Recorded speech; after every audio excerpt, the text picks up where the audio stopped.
Chair Lady, as everyone is indicating that there's a time to begin and there's a time to end.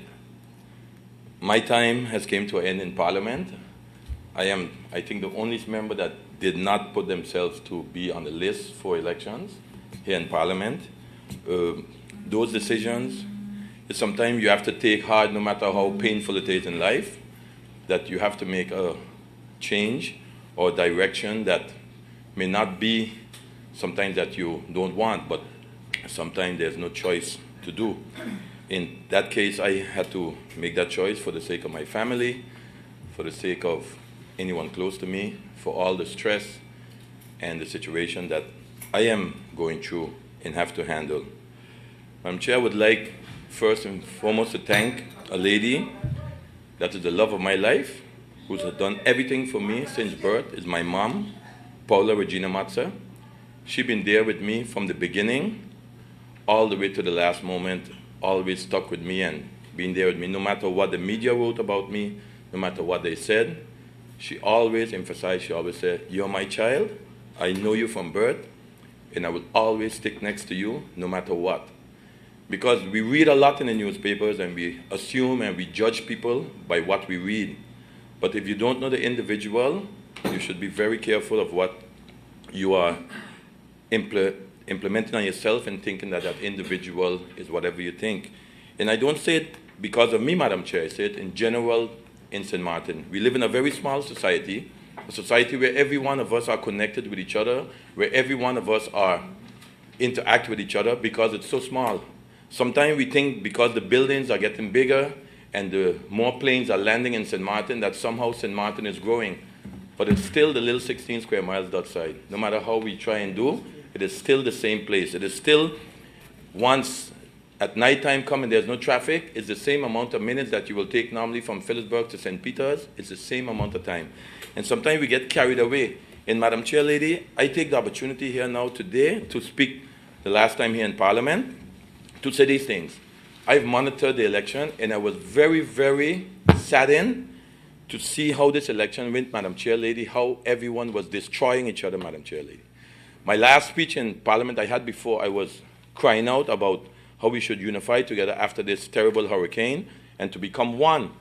But it is how it is, Madam Chair Lady. A lot of people choose to go different directions. That's their God-given rights to do. But it is sad to see the St. Martin today, that how we are eating up each other and destroying each other. You know, there's a saying, sometimes we're like crabs in the bucket, but I believe we are worse than that now. I believe we are like lobsters in a bucket. And when you have lobsters in a bucket, the other one climb on top of each other, and there's no chance for the other one ever to climb again. So we should dig in deep in our souls, in our hearts, and start to look around as St. Martiners together, no matter how and what. And as MP Heiliger said, St. Martin is first. And if we don't take the opportunity to look at St. Martin first, we will destroy our grandchildren, our great-grandchildren's opportunities. Because yes, there's others will come and destroy it because they see a better picture from the other hand. They always say, if you can see it from an eagle's view, you can see things in a total difference than you imagine. So we are so caught up here on the ground while the eagles are looking down at us and is making moves and will destroy us. And if we don't come together as St. Martin as one, we will be destroyed. We could say today, we have seen it more and more. I've seen many friends, colleagues in here. Today, they don't even have one black hair on top of their head. They're totally gray. And it didn't come from old age. It came from stress. It came from the stress that's on top of St. Martin today. We don't see smiles anymore. You don't see people anymore sitting down laughing with each other because everyone is stressed out. The hurricane has hit us so tremendously, so hard, that we're trying our best just to keep on moving, but while we know in the background of our heads, things are not the same. But we are a strong nation, that's one thing. And that's why today when people come on the island, they are surprised to see like St. Martin is moving. But we as St. Martiners, we know better. And that's why I'm telling you as my colleagues and former colleagues, because I will be moving on, that it's time to dig in deep in your souls and look around and start to put your differences aside and start to work in the interest of the people of St. Martin, which will be me, because I will be a citizen. So you all have to look out for the people of St. Martin. And as my colleague George Panfield says, oh yes, I'll be out there as a citizen. Yes, I'll be out there too, and I will give my criticism to you all, but I can't shoot too hard because I've been sitting on this seat, so I know exactly what this seat is about, Madam Chair Lady. And to get back on another topic that MP Heiliger said, he says, you never say never. Well, MP Heiliger, I will say never. I will not be ever doing in a political career anymore in my life anymore. That's part of my life. It was part of it. It's done. It's just like when you're a sports player, when you reach to the time in your life, you said it's time, it's over. You can try and want to come back, but if your time is up, it's up. And I decided I will do 2 terms, and I did my 2 terms, even though they were short. They were short, but very, very intense. A lot of things happened. We even got in my terms situation where names was mentioned like ship jumping, which was never mentioned before. I was the first ship jumper, as they call, got elected back in. But now, as you say, you have to give over the torch. And I gave over the torch to MP Bounville because he was a ship jumper and he got elected back. So ship jumpers do get come back. And I would also like to emphasize that one thing I've noticed that the people of St. Martin has done, Madam Chair, which I'm very proud of the people of St. Martin. Sometimes we get all roused up and see that the older wisdom heads have to move on and the younger ones have to come in. And we've seen that in this election. A lot of young names shall be coming in. And I'm proud of that also. And we have to use our wisdom to encourage them and not stifle them. And that has been going on a lot in the political world, that the older generation is stifling the young ones. So I really applaud these young ones that's coming in. I give them a lot of courage and strength because I think they have no clue what really to be a parliamentarian is. I think that they have no clue what it is to be criticized in a newspaper. I think they have no clue what it is when people are writing about you and you get astonished and your family don't know how to handle it. I think these are the things where I give them a lot of courage and a lot of strength. All my colleagues that did not get elected, who will not be back, as I told them when I was going, the boat I will be taken out of here will not be lonely. So there will be some on the boat with me. You know, it is how it is. That's how it is in politics. It is a hurtful game. Some people wish that it could come back, but the people makes a choice, and you have to respect the choice of the people. And sometimes you have to notice as a person, your time is up.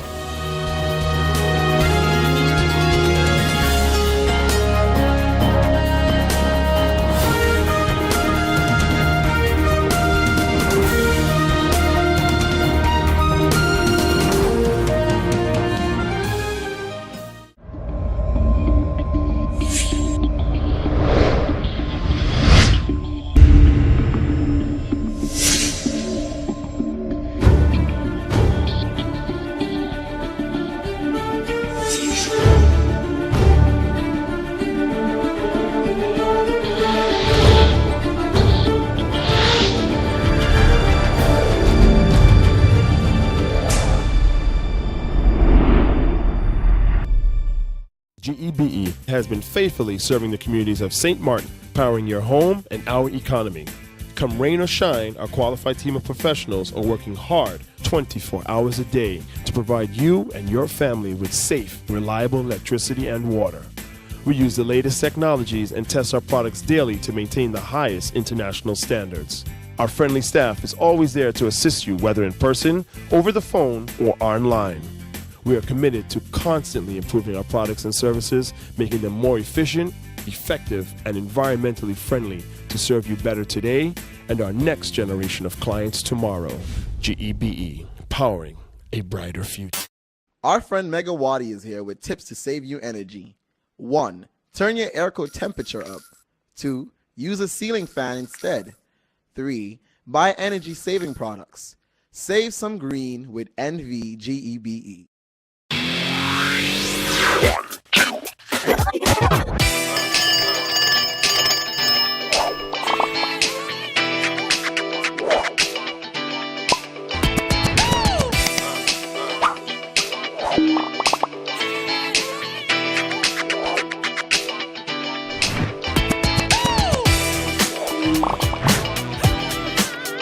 Tell them, connecting you.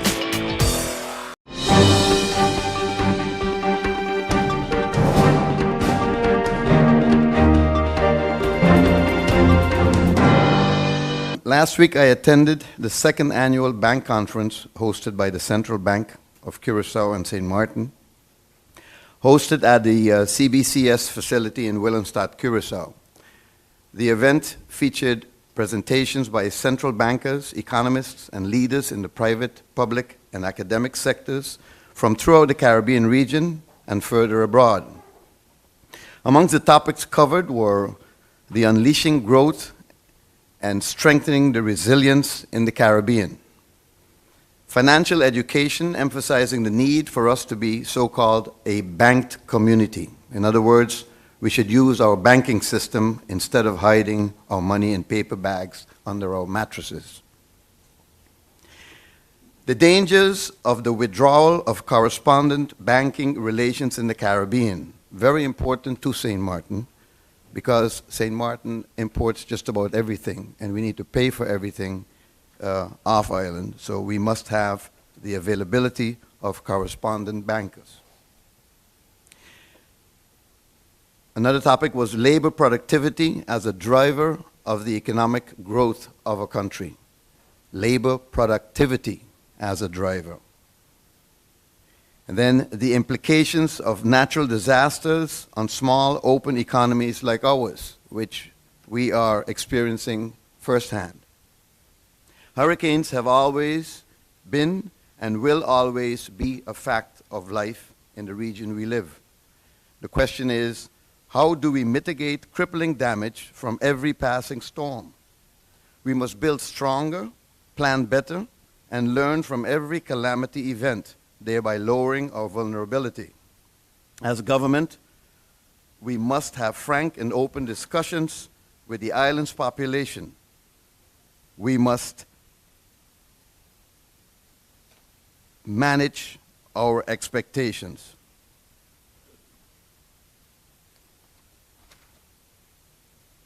And we must start incorporating risks of disasters in yearly government budgets. As a population, we must become totally sensitized to the idea that everyone must pay his or her fair share of taxes. No self-respecting community can sustain itself by handouts from others. As small as we are, we must now more than ever learn to live within our means. This brings me to Budget 2018. I'm pleased to report that our request to have Article 25 of the Kingdom Law on Financial Oversight to be applicable also in 2018 has been approved by the Kingdom Council of Ministers in a letter dated March 27, 2018 from State Secretary Raymond Knops to our Prime Minister. This allows us to submit an unbalanced but realistic Budget 2018. Also approved is our request for postponement of final submission of the revised budget 2018 to May 1st of this year. This allows us greater opportunity to include the findings of the IMF report commissioned by us regarding our financial status post-Hurricane Irma, which is to be ready by the latter part of April 2018. In return, we must agree to not allow the deficit of Budget 2018 to exceed 254.7 million guilders, while our expenditures must never exceed 521.5 million guilders. We're also required to make monthly financial reports regarding income, expenditures, and liquidity status, and basically make reports on our overall financial conditions. And this has to be done to the CFT. Lastly, we are obliged to cut government spending to bare bones, as is the case on our sister island, Aruba. I even brought some props. And a plug for the Herald. It says right here, crisis levy for Aruba. I hope everyone was able to read that.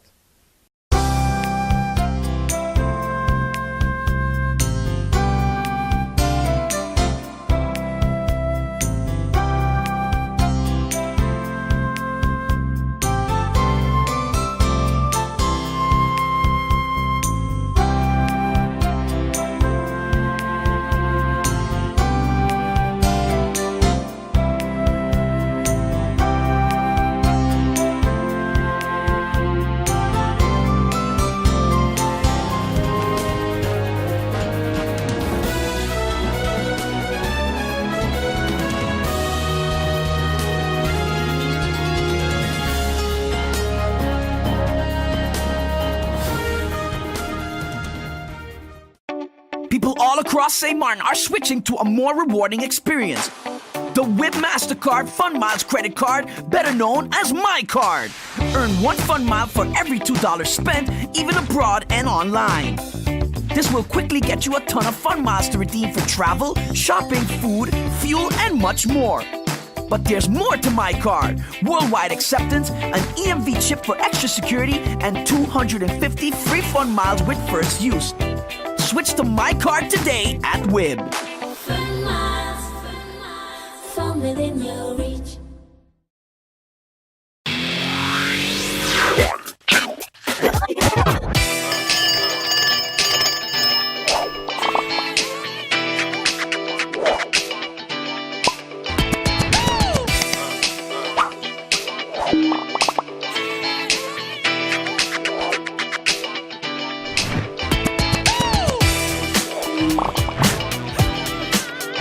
Tell them, connecting you.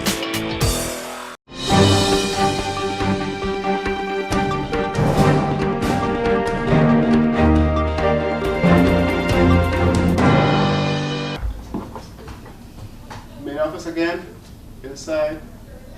The entire ceiling in the main office is down. Warehouse, we have one in Sakagarin. It's a rented building that got damaged. We even have some looting in there as well too. We have a cable and a dump to cable yard. A number of transformers got damaged. This is the one in Sakagarin, the rented building. Have been repaired since then. Damaged transformers. This is inside. Upstairs here we have a what I call cool room, because some equipment have to be kept cool, air conditioned. Everything was destroyed. And a number of new meters, because we're busy changing meters as well too. The new meters that we have in stock to change out all got wet. So we had to select those that could still use and use them still. I'll come back on meters as well, as I go now. Distribution building. This is the drafting room. We just furnished this department in here with new furnitures. Everything is destroyed. We just bought new platters for the drawing room, for the planners. 2 new print platters destroyed. So we do some equipment. This is in the building upstairs. The cable's down. What is remarkable for gym employees, September 7th, to my surprise, we just completed a quick round, just what's taking place. I met a number of workers in the yard here, and they was ready and willing and able to go to work the same day. Oh, September 6th already. Some was September 6th, but majority was the 7th, and we went straight to work one time. The guys in distribution start to address and assess the damages, make some reports, and make a plan to go forward. The guys don't work day and night. Some guys had to force them to take a day off, 2 days off. You can see the fatigue on them, but they still want to continue. No, take time out, take care of yourself, take care of your family as well too, but they went extra mile, commendable. The power plant, we was fortunate enough to have no damages to equipment, so no engines got damaged, just the buildings got damaged. During the hurricane, we ran the power plant until the last moment. Why? You may say it's crazy, but remember hurricane hit at night. That hurricane at night, with no power on, people losing roofs and so forth, you can't see where to go either. So we chose to go as much as possible during the hurricane. If a cable fell out, it stayed out. We didn't put it back in. Around 6 in the morning, getting a bit daylight, then we shut down the entire power plant, take off everything, soak in the power plant as much as possible from there. So we did our part as well to make sure that the others are safe as well too, in terms of lives from flying debris. This is the power plant, building number 2, building 1, building number 3, building 4, building number 5. This whole roof here was gone completely. Half, a quarter of this was gone. This is damaged still. And the back, got some more pictures. This one here, the northern facade, collapsed completely. We are lucky that there's a crane and a beam set in the crane. If not, we have lost equipment for sure. The lab is in the back here. We got some water in the lab, but none of the equipment we use for testing the bacteria and so forth were damaged, so it's fortunate. The workshop, all windows here are damaged. The lab, and down here, do some panels on the roof. And God bless us that our radiators, which are new, none got damaged. We were able to start back the power plant the next day. But because of the network being down, we couldn't run too much of power in the power plant. I'm going to recognize a bit more, some damages in the power plant. What we did in the power plant was to make a plan to supply the medical center first of all with power, because you have the medical center, fire department, where you had the EOC, the government department for emergency, and the NEPA was also a shelter. We made sure to give them power first, give them water immediately after the storm. So once they were okay, the control center there, we can continue from there. Then came Maria, threw us back on a bit because of water in the power plant, damaged one of the high voltage switches. We took from there and we built back from there. What we did in the power plant, we covered our roof temporarily so we can produce power.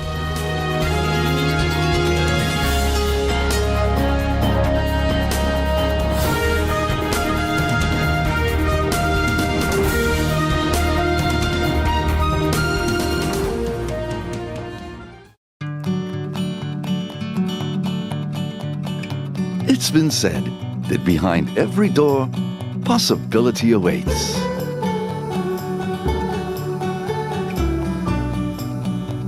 How much possibility depends on which door you open first. Every day, we help our customers discover the possibilities in their lives. It all starts with a conversation. Scotiabank. Discover what's possible.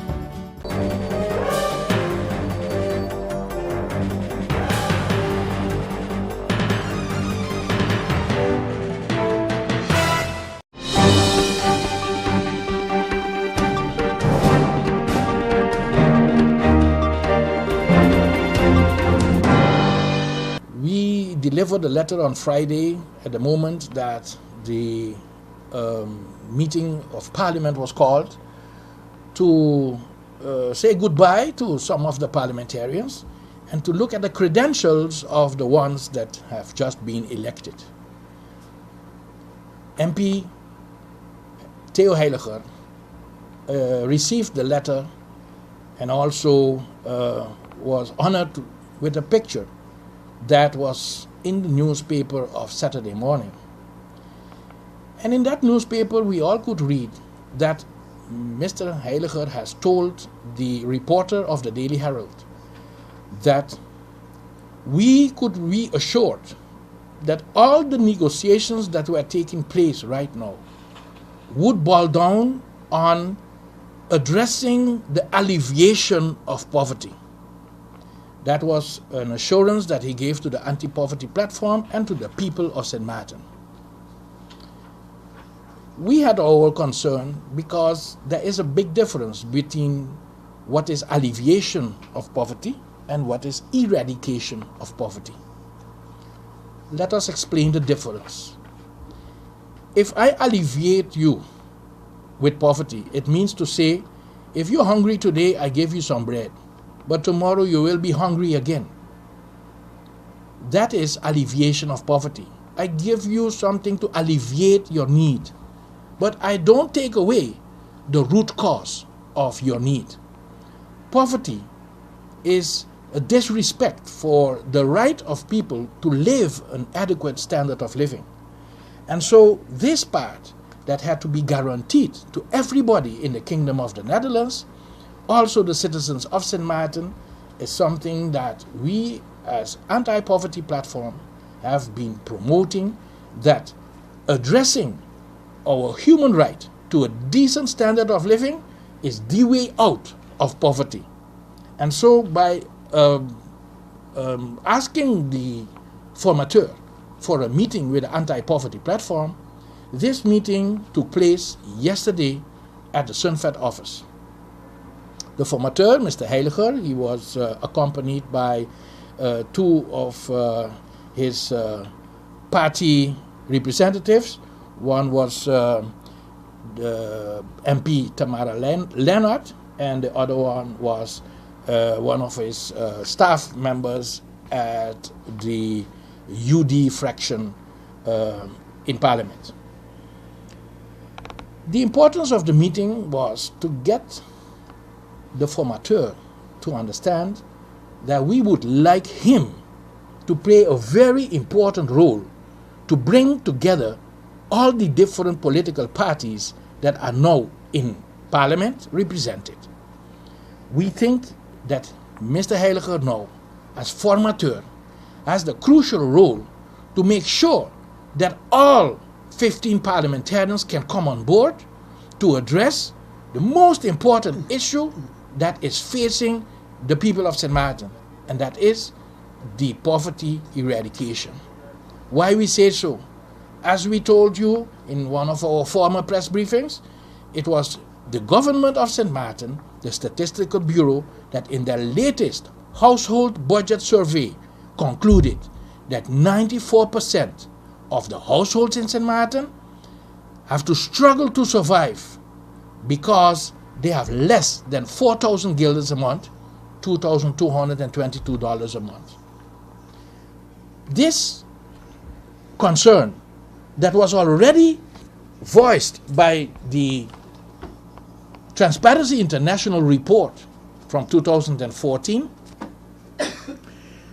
based on the NIBUT research that was done in Bonaire, with a cost of living much higher in St. Martin than in Bonaire, this amount of money needed not to be in poverty, we know that for St. Martin it is too low.